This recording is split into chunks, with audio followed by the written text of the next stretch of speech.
झपक झपक बंद कर ते बंद कर दे लपक लपक ते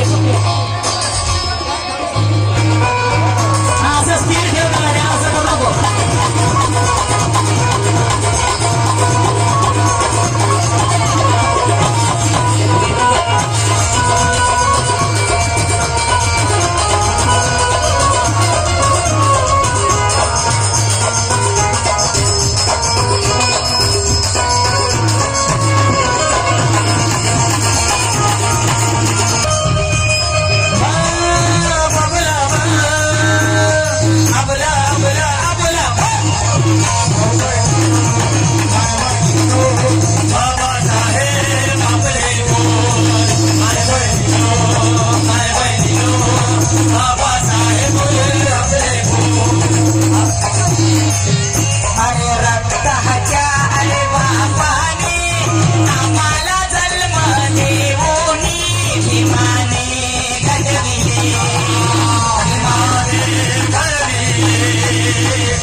मी म्हणतो म्हणून हात वर करू नका इमानदारीने बाबासाहेबांची शपथ तुम्हाला खरं विहारात जात असाल तर हात वर करा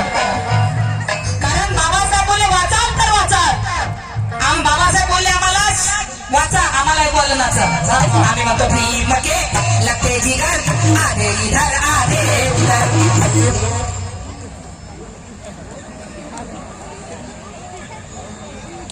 भीम के लगते जिगर आधे इधर आधे उधर पहिले तू तो सुधा फिर बोला आधी इधर आधी उधर बाबासाहेब बोलले आम्हाला वाचा आम्हाला ऐकवायला नाचा ये बाई लोक जय भीम आदिशा नरहरी नागदेव यांच्या बोली समोर झाले बाबासाहेब बोलले आम्हाला वाचा आम्हाला ऐकवायला नाचा बाबासाहेब बोलले मला डोक्यावर घेऊ नका मला डोक्यात घाला आम्ही रॅली निघाली का चाललो नाचत भीम के लगते जिगर आधे इधर आधे उधर काही लेनदेन नाही आम्हाला काय आहे बस मारली एखादी पावती का चाललो बाबासाहेबांना दिला होता मला एक संडे मिशंडे आम्ही त्याला मटन डे करून टाकला संडे आला का पहिले आमचे नवया हा विचार करतात एक अर्धा किलो मटन पावती फेकली म्हणजे का आपला जमला थंडीकडे काही लेनदेन नाही म्हणते प्रत्येकाला असं वाटतंय कारण तुम्ही बाकीचं बघा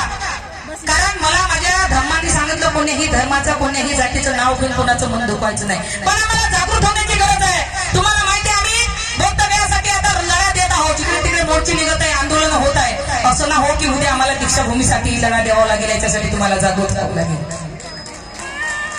तुम्हाला जागृत व्हावं लागेल दीक्षाभूमी आमच्या बाबाची प्रॉपर्टी आहे दीक्षाभूमी कोणी वैयक्तिक एका माणसाची नाही कमिटी जरी असेल तरी त्यांना प्रश्न विचारायले कारण कमिटीवर त्यांना राजभोग आम्ही देणार आहोत त्याच्या बापाची कमिटीच्या बापाची दीक्षाभूमी नाही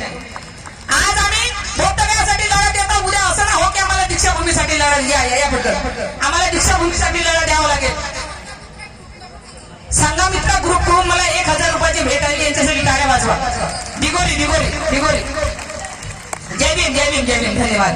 म्हणून म्हणायचं आहे मला की आम्हाला जागृत होण्याची गरज आहे चेतावणी देऊ नका आम्हा बौद्ध जनाला हक्क विसरता का आमचे विचार करा म्हणाला चेतावणी देऊ नका आम्हा बौद्ध जनाला हक्क विसरता का आमचे विचार करा म्हणाला त्यावेळेस लागतो तुम्हाला घोडे त्यावेळेस लागत होते तुम्हाला घोडे बसायला तेव्हा तर लय गोड वाटत होतं हसायला